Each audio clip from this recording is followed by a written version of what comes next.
নমস্কার বন্ধুরা, সবাই ভালো আছো নিশ্চয়ই। সোমার শখ ও ভালোবাসা চ্যানেলে সবাইকে স্বাগত জানাচ্ছি।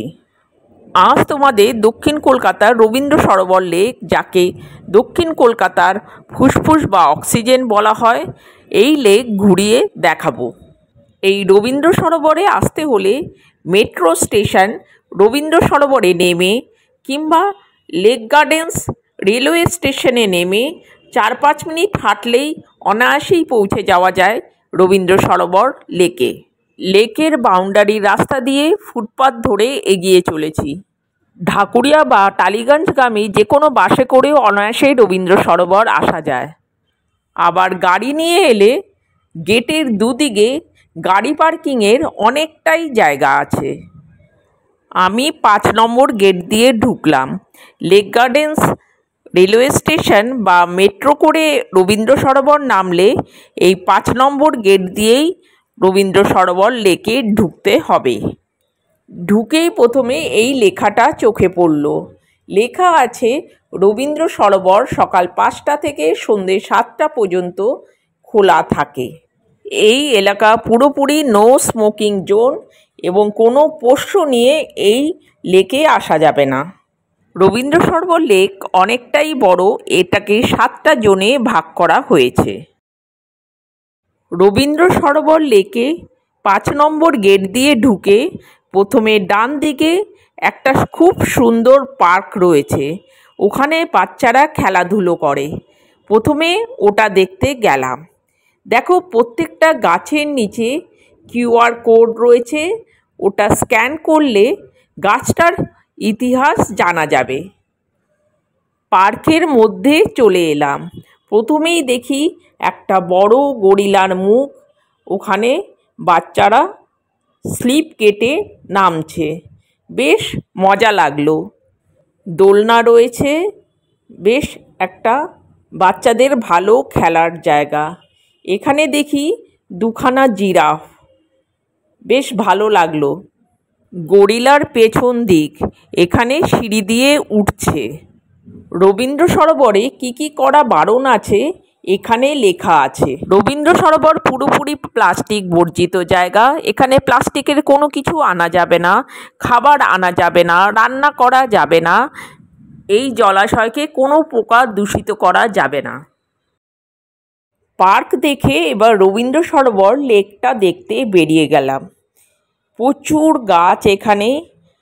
এই 5 নম্বর গেট দিয়ে ঢুকেই এই লেকের কাছে এলেই দেখতে পাবে এই পদ্ম পুকুর। দেখো কত পদ্ম ফুল ফুটে আছে। এবার রবীন্দ্র সরোবর লেকের একটু ইতিহাস বলি। এই রবীন্দ্র সরোবর লেক দক্ষিণ কলকাতার একটি কৃত্রিম লেক। এই লেকের উত্তরে রয়েছে সাউদার্ন অ্যাভিনিউ, পশ্চিমে শ্যামাপ্রসাদ মুখার্জি রোড, পূর্বে ঢাকুরিয়া এবং দক্ষিণে কলকাতা শহরের রেলপথ। 1920 সালের প্রথম দিকে কলকাতার উন্নয়নের জন্য তখনকার দায়িত্বপ্রাপ্ত সংস্থা প্রায় 192 একর জলাভূমি জঙ্গল অধিগ্রহণ করেছিল। একটা বিশাল হ্রদ তৈরির পরিকল্পনা নিয়ে তারা এই লেকের খনন কার্য শুরু করেছিল। হ্রদটি খননের নেতৃত্বে ছিলেন CITর প্রথম চেয়ারম্যান সিসেল হেনরি বোম্পাস। প্রথম দিকে এটিকে বোম্পাস হ্রদ নামেও ডাকা হতো। পরে 1958 সালের মে মাসে CIT বাঙালি লেখক এবং নোবেল বিজয়ী রবীন্দ্রনাথ ঠাকুরের প্রতি শ্রদ্ধা জানাতে হ্রদের নাম করেন রবীন্দ্র সরোবর। এই এলাকার 73 একর জলে ঢাকা এবং অন্যদিকে ঝোপঝাড় ও গাছ রয়েছে, যার মধ্যে কিছু গাছ 100 বছরেরও পুরনো। এই এলাকাটা দেখো কি সুন্দর দ্বীপের মতো, এখানে অনেক পাখি বসে আছে।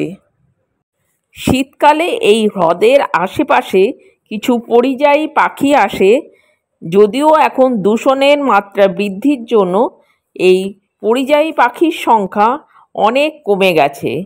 তবুও অনেক রকম পাখি এখানে শীতকালে আসে এবং অনেক মাছের এই লেকের মধ্যে অনেক মাছ রয়েছে, যেগুলো ধরা একেবারে নিষিদ্ধ। এখানে মর্নিং ওয়াক করতে প্রচুর মানুষ সকালবেলা আসে। দেখো সামনে থেকে এই দ্বীপের মতো জায়গাটা তোমাদের দেখাচ্ছি। কত পাখি দেখো বসে আছে। দেখো লেকের মধ্যে হাঁসগুলো কি সুন্দর খেলে বেড়াচ্ছে, তোমাদের দেখালাম।